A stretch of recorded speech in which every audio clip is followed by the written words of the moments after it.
You want me to believe that someone whose first act in the United States was to break the law by coming here illegally then cares if they illegally register to vote? Why would they care? This segment is brought to you by Eastside Weight Loss Clinic. Sick of fad diets that work for a couple months and then you gain all the weight back? Well, I'm down 37 pounds on the Eastside Weight Loss Clinic program, and I've kept that weight off for more than a year. Schedule your free 15-minute consultation today at eastsideweightlossclinic.com. There's this renewed conversation about undocumented immigrants and whether they're going to try to vote, I think there's a conspiracy side of it, but what have we said about conspiracies? Nothing's a conspiracy anymore, because yesterday's conspiracy is today's front page news. So I'm not going to write this one off, but there's this thought by some on the right that you have these open borders, millions of undocumented illegal immigrants coming into the country, and that Democrats basically want to add to their voter base. And they're going to find a way to either like mass amnesty and now make all these people that they've allowed to come in the country citizens to vote, or else going to make it very difficult to stop them from voting in terms of the processes that we would go through to ensure that only lawful permanent residents of the United States can cast a ballot. So last week, this is from the Associated Press, House passes GOP bill requiring proof of citizenship to vote, boosting election year talking point. Of course, the AP, just the headline. It's more than a talking point. It's a genuine conversation to have about whether being flooded with illegal immigrants, we need to do more to ensure that they don't get their hands on a ballot and turn it in. So I'll just read part of this because it's going to be very relevant to a local angle on this I want to discuss next. The House on last Wednesday, passed a proof of citizenship requirement for voter registration, a proposal Republicans have prioritized as an election year talking point, even as research shows non-citizens illegally registering and casting ballots in federal elections is exceptionally rare. The legislation, approved largely along partisan lines, but with 5 Democrats voting in favor, is unlikely to advance through the Democrat-led Senate.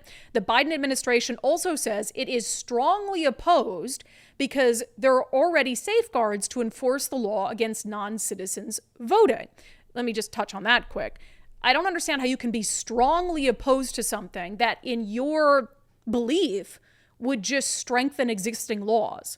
So we have the existing law, right, that you're saying, and it does, is passed in the mid-1990s, that says you cannot vote as an illegal citizen of the United States, as an illegal immigrant to the United States.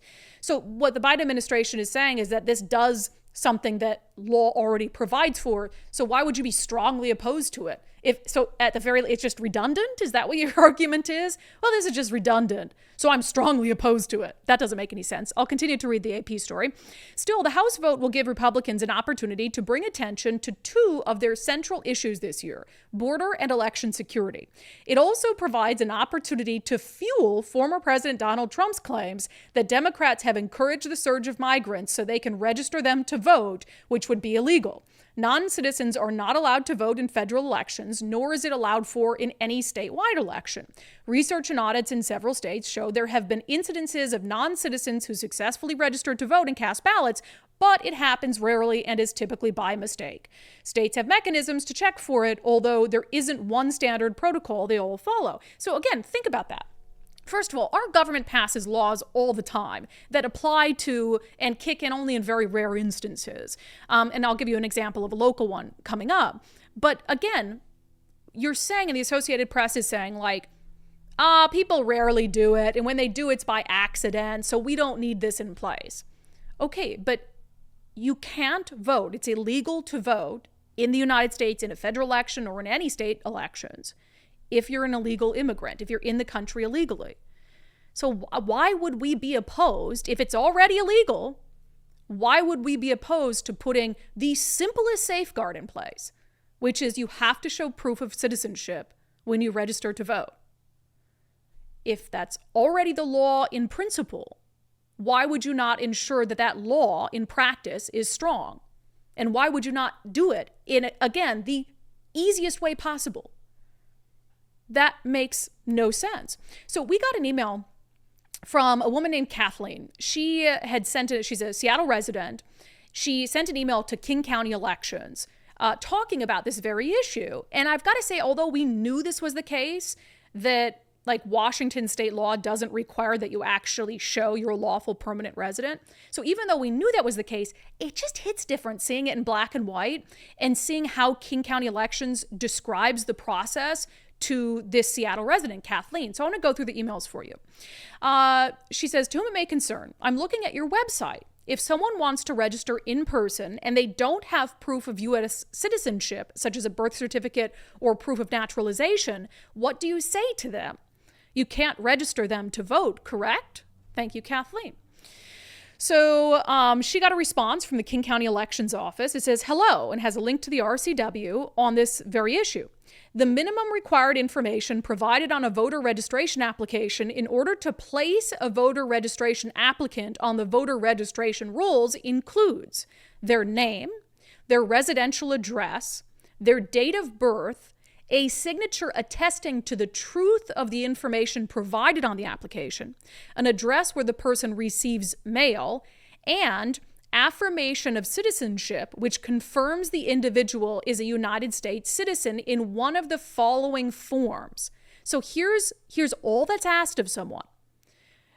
A check or indication in the box on a voter registration form confirming citizenship, or you can present a document as part of another government transaction confirming citizenship. Let us know if you have any other questions. So their answer is basically to send her RCW and say all that they would require is you give your name, where you live, your date of birth, which none of that proves you're a citizen, right? But to prove you're a citizen, all you have to do is check the box to attest to. It's the honor system. I'm a citizen of the United States. And that's all the further investigation they'll do in King County Elections to confirm that you are legally allowed to vote and that you're not an illegal immigrant. So Kathleen responds. I love Kathleen. She's great. She's like doing her own reporting here. So do you mean that if someone marks a box that they're a U.S. citizen, you don't ask for valid proof? What if they're untruthful? To which Penny, a supervisor in voter services at King County Elections, responds, hi, Kathleen. Washington state law does not require proof of citizenship to register to vote. When a person checks this box and signs an oath, they are attesting under penalty of perjury that all information provided on the form is factual. Here in King County, we have not found that this is an issue. Most non-citizens are aware that they are unable to vote until they are granted citizenship and are aware that doing so will create a barrier to citizenship. On the rare occasion when a non-citizen mistakenly registers, they contact our office to cancel as soon as they become aware of the error. Please let me know if you have any further questions. Kathleen responds, Penny, this is most disturbing news. People lie. We often have very close elections. You use the honor code and don't know who is being dishonest. This is scary information. To which Penny responds, as I mentioned, the occurrence is rare. There have been many studies done that have shown that the incidence of this happening across the U.S. is extremely low. At any rate, we follow state law. If folks are interested in getting the laws changed, they need to contact their legislators. Now think about this for a second. King County Elections is saying, based on state law, so I imagine you'd hear the same argument from a lot of other elections offices across the state, that this is very rare. That you have these people who know, well, I can't register to vote and vote because I'm in the country illegally. And so the suggestion here is that they would never do that. And when they do, it's by mistake and they find out and they call the office and say, hey, I mistakenly registered to vote. I'm in the country illegally and I can't vote. Can you take me off the voter rolls? You want me to believe that someone whose first act in the United States was to break the law by coming here illegally, then cares if they illegally register to vote? Why would they care? Now, I understand that there are some people who are not lawful permanent residents, but who have legal authorization to be in the United States and are working toward their citizenship. That's a completely different group of people. I agree. Those people are probably very, very unlikely to do anything that would put their path to citizenship in jeopardy, including unlawfully voting or registering to vote and claiming that they're a U.S. citizen when they're not. Totally different group of people. Put them aside. We're talking about the millions of people who have come into this country illegally, knowing that they were violating the law. And we're supposed to take them on the honor system. But when they check a box to say, oh, I'm a U.S. citizen and I'm going to vote, when they already came here illegally. And all of this to me is such a moot point because, again, so you go back and how the federal law says, okay, the federal law, it was passed, I have the name of it here somewhere if you want to go look it up, the Illegal Immigration Reform and Immigrant Responsibility Act of 1996. So it prohibits non-citizens from voting in federal elections. It doesn't dictate what happens in state elections, but there's no state in the US that allows non-citizens to vote in elections, right? So you already have states that recognize like non-citizens can't vote. So what's the process? And we've reached out to the Secretary of State's office this morning. We're waiting for a response because our question is, how do you determine if an illegal immigrant voted? What is the system? Because that's not consistent across the country. Every state has their own system. But when is that happening? Is it happening proactively? I doubt it. So you're probably talking about instances after the fact where maybe there's some sort of audit or look at voter rolls or some outside entity, some third party says, hey, we went through it and we found that this person isn't even a citizen. And then it comes to the state's attention. Because I'm very curious, is there any proactive way that the state is looking at voting registries and saying, hey, this person voted and they shouldn't have voted? For across the state, there are a variety of methods that states use. Federal databases such as Social Security Administration or State Department of Motor Vehicle databases, for instance, they say they can cross-reference that information. You know what's a lot easier? Just having them provide proof of citizenship up front. Is that not much easier than the chance, even if it happens rarely, that they register to vote unlawfully, that they vote unlawfully, and you find out about it a year later after votes have already been counted? What good reason is there? What good reason, common sense reason is there not to head all of that off and restore trust in the election process, elections in the process of doing that? Just to say, hey, you're registering to vote. Here's how you prove that you're a lawful permanent resident of the United States and legally able to vote. Do you have a document? No? Well, then you can't.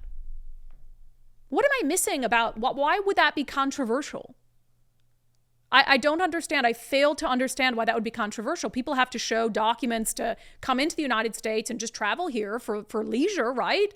You have to, if you want to visit here, you have to show your passport to be able to get in, and then you've got all these documents and they know where you are and they know what you're doing. But you're saying that we can't just have one simple check to say, you're not a legal resident, so sorry, you can't register. And Kathleen, I mean, I'm glad that she was pushing King County saying, you're just doing this on the honor system. So we've reached out to the Secretary of State's office. We asked a couple things. Are the statements that the King County Elections Office made to Kathleen consistent with state law and your expectation of how this is supposed to work? What do you say to citizens who see this as an opportunity for fraud? Because you don't have to cast a ballot for it to be like, you're looking at every single time that happens, it's an opportunity for fraud. Now, whether they carry through and they actually vote, that's a totally different thing. But we want to reduce opportunities for fraud so we can increase trust in our election process. And then we asked, how would the state find out that a non-citizen has voted? I think that's the critical question. And then again, if non-citizens can't vote, why would you not just require proof up front? That's the easiest way to do it. It's the most streamlined, probably the cheapest way to do it.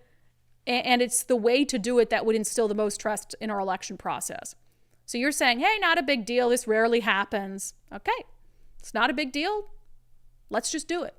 I fail to see if anyone has a legitimate reason, legitimate, non-hyper-partisan, like fact-based reason why we couldn't just ask for proof of citizenship for everyone, whether it's me going in, whether it's Nicole going in, whether it's someone of Mexican descent going in. Like, this isn't about, oh, you're in the elections office, and if they look like they might be from a different country, if their skin is too dark, like, ask them if they're a citizen. No, ask everybody. Everybody who registers to vote, they have to provide proof that they're a U.S. citizen. And then it's fair, it's not discriminatory, period. God, this stuff is weird.